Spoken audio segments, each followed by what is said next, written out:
good morning to you and a happy 2019. What a blessing to see the start of this year. It's Books and Blogs. My name is Catherine Mwangi and I thank you for joining us.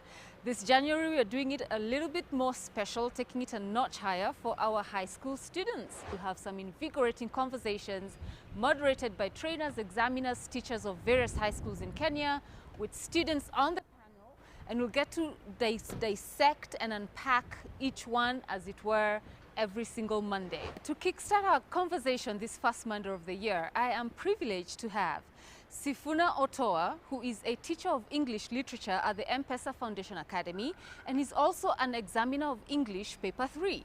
Welcome to the program. Thank you. Distinguished gentleman.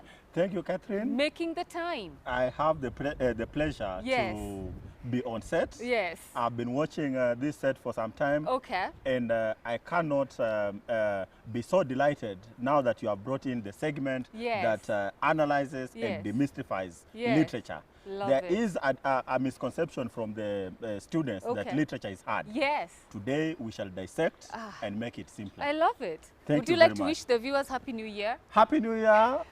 We have just come from the Christmas. I hope you did enjoy yourselves. But as they say, a new year brings good tidings. It's going to be a wonderful 2019. Amazing. So now you're ready to sit on my seat. Yeah. And carry this away. The seat might be so big, but let me assure you. I know you're well able. Let me assure you that because it is something I teach almost on a day-to-day basis, The Blossoms of the Savannah, which is the compulsory novel written by Henry Ole Kulet, is going to be enjoyable, interactive, and educative. Let's walk to the set and meet the students. Thank you very much. Come with me this way. Okay.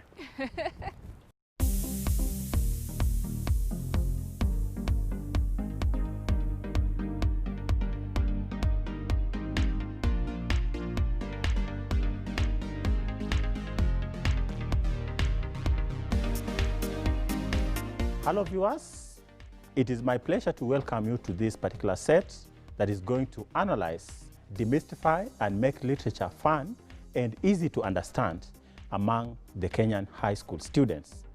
As you know, many students have taken literature as a very difficult concept.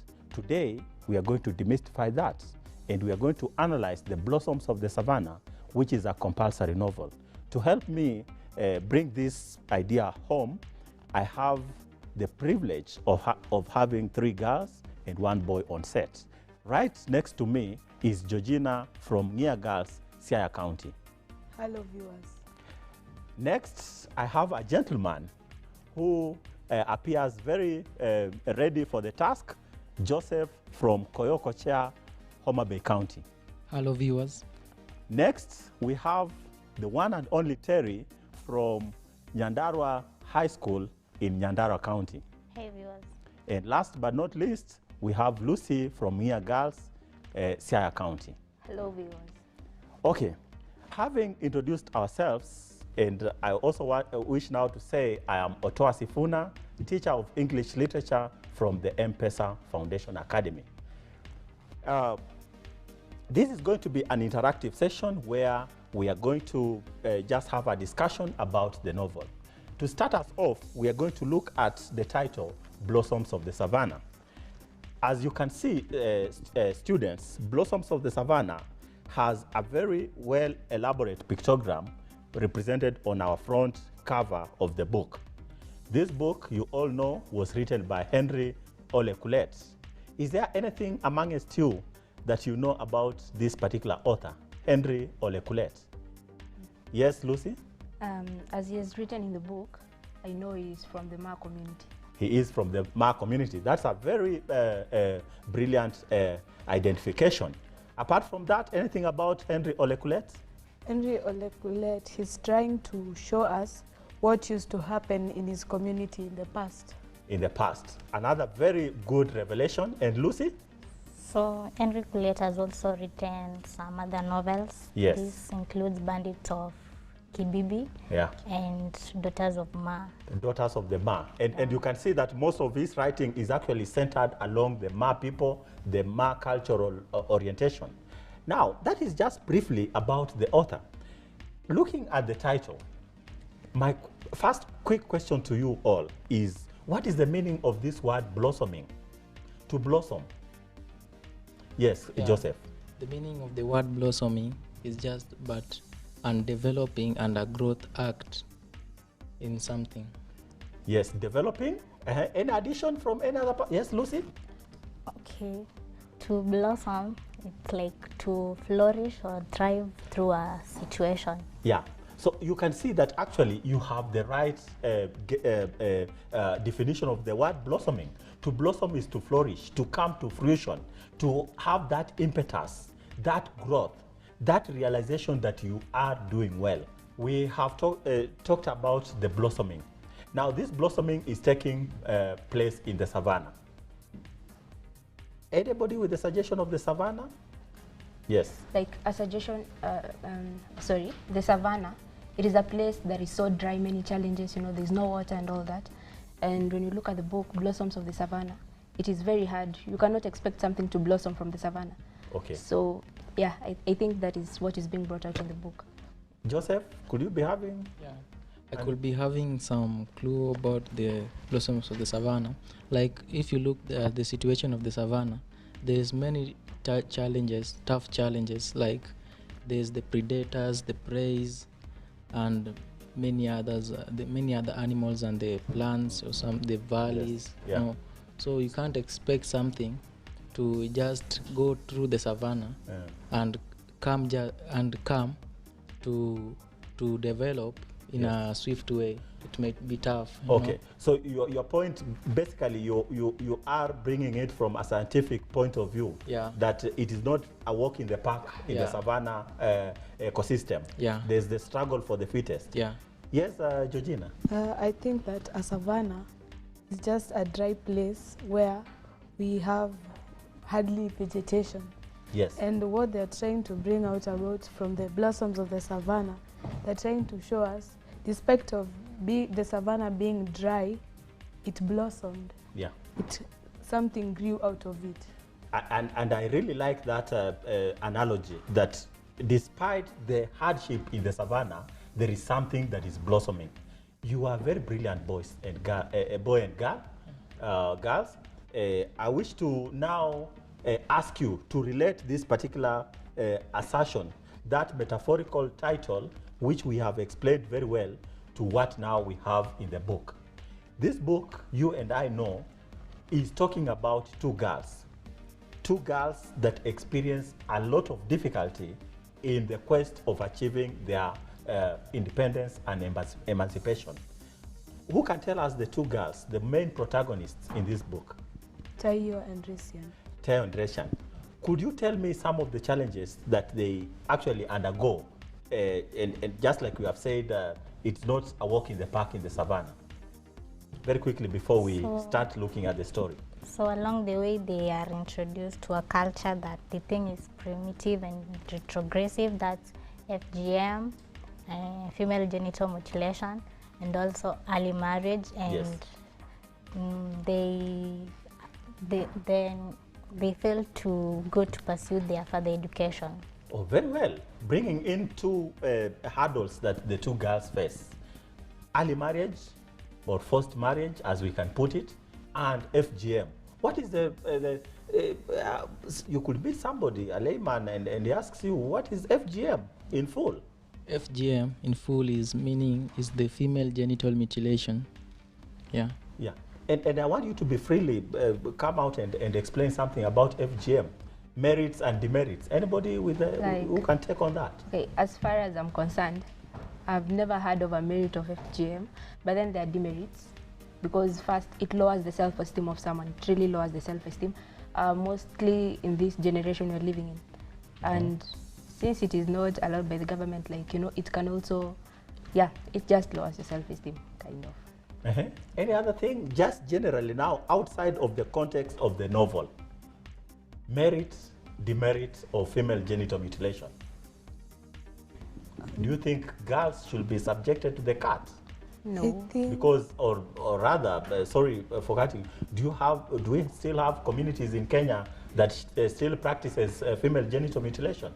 Yeah, in Kenya, there's some communities, let's say a hand of communities that do practice the female genital mutilation still to date, but the government is trying to maybe stop the act. But according to me, I'm a male. I can't say the merits, but I have the demerits. Maybe it can lead to death. Yeah. Like in the past, we've all seen the news. In the news, there were some girls who underwent the act, and they lost a lot of blood, which could even lead to death. Yeah. The girls themselves, we wish to get this clearly before we delve deeper into the subject matter that Henry Olekulet tries to put, because a larger percentage of the plot analysis here is looking at the girls trying to evade this particular barbaric act that is described as being archaic and retrogressed. Do you think girls should be subjected to female genital mutilation? No. I don't think that girls should be subjected to FGM, because in the past they only thought that FGM will empower a woman to do what she does. But still, after the FGM, I did not see any changes in the women in their culture as to the power they were given after the FGM. The only thing that it does, it brings physical pain to the woman, and also lowers her self-esteem in what she does. Yeah. I'm quite glad that you understand the full concept of the effect of FGM. Now, and you rightly put it that there is a very elaborate struggle in Kenya to combat this particular retrogressed act. There is actually an FGM body that and even the laws that have been put across are very punitive. Any parent who tries to subject his or her daughter to this particular act is met with the wrath of this particular law. So without much ado, let's try to look at the storyline. We are just interested at picking the episodic examples from this particular story. The novel starts us off at a particular setting in Nakuru. Who can tell us basically what is happening when the novel opens at Nakuru? So the novel opens while Olekaelo, who's the man, or rather the father of the family that is mainly being talked about in the book, is ordering people to, put things into a truck so they can move, because they were relocating from Nakuru, moving to Nasila. Okay. Yeah, so you can also, like, the girls are also staring outside, like looking, thinking about how life would be like when they go to Nasila. Nasila is a very rural area, and they're coming from an urban place. So going to, fit in, or rather maybe start accepting that they're living in a rural place and they have moved from an urban place is going to be a very hard task. So if I did get you clearly, you are saying that there is a relocation. The family is relocating. Lucy, somebody could ask, why is this family relocating from Nakuru to Nasila? Okay, so it's after the father, that's Olekaelo, got a retrenchment in his former job, so he has to move back to Nasila. Yeah. So there is now the effect of losing a job, isn't it? And urban-rural migration, isn't it? Yeah. You have indicated very well, which I want Joseph to explicate further on this. The idea of juxtaposition or contrast created between Nakuru and Nasila. Yeah, Nakuru was kind of a busy town, or kind of sort of, which had many roads, the buildings, and it was noisy kind of, and from the point of view that Resian it is stated in the book, is like Nasila was quiet, had breezes, and she even could not imagine that she was coming from an area that she liked most, then going to somewhere that he was somehow oppressed. Yeah. Very well. Your realization of the setting is actually on spot, and therefore, if somebody asks you, is it better to live in a rural or an urban dwelling, given that particular description? Yeah, according to me, I will rather live in a rural area, because in the rural areas you'll find time, like let's say the nature, these trees, let's say the serenity. Yeah, the serenity, the climate or something, the quietness of the place. Who has a contrary opinion to Joseph? Me can prefer to stay in an urban area, because yeah, in an urban area there are so many different kinds of people, different things to do there. So yes, you interact with different people of different nature, and then yeah, in rural areas. So yours is on social aspect, Yeah. socialism and meeting friends. Why is Reshan so obsessed with going back to Nakuru, even when they settled in Nasila? According to me, Resian really wants to stay back at Nakuru. From this story, we can see that Resian is a go-getter.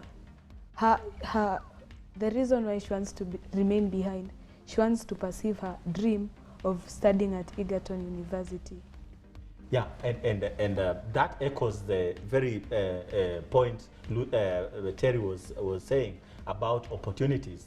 I think there appears to be an imbalanced opportunities in rural and urban dwellings. Do you support that? Yes.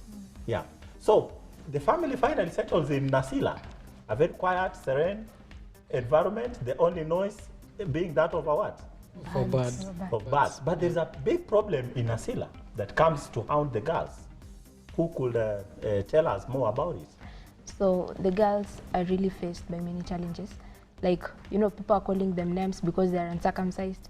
And according to the Nasilian culture, yes, they're supposed to be circumcised. That is when you can be called a woman. Yes. So for them, they were given the name Intoye Nemengalana. Yeah. That is in the, it is a Maasai name. Local dialect. Yeah. So when, you know, it is also very hurting when someone calls you names and like people are just looking at them like, you're not, you know, you are not woman enough. Yeah. Like, yeah. So they really went through many challenges. Like they were affected, and okay, fitting in was a problem. On that note, we are taking a short break. When we just come back, we shall know where that loan was taken from and what was the ramification of that particular loan to our plot development. Thank you very much. Can you clap for yourself to that extent?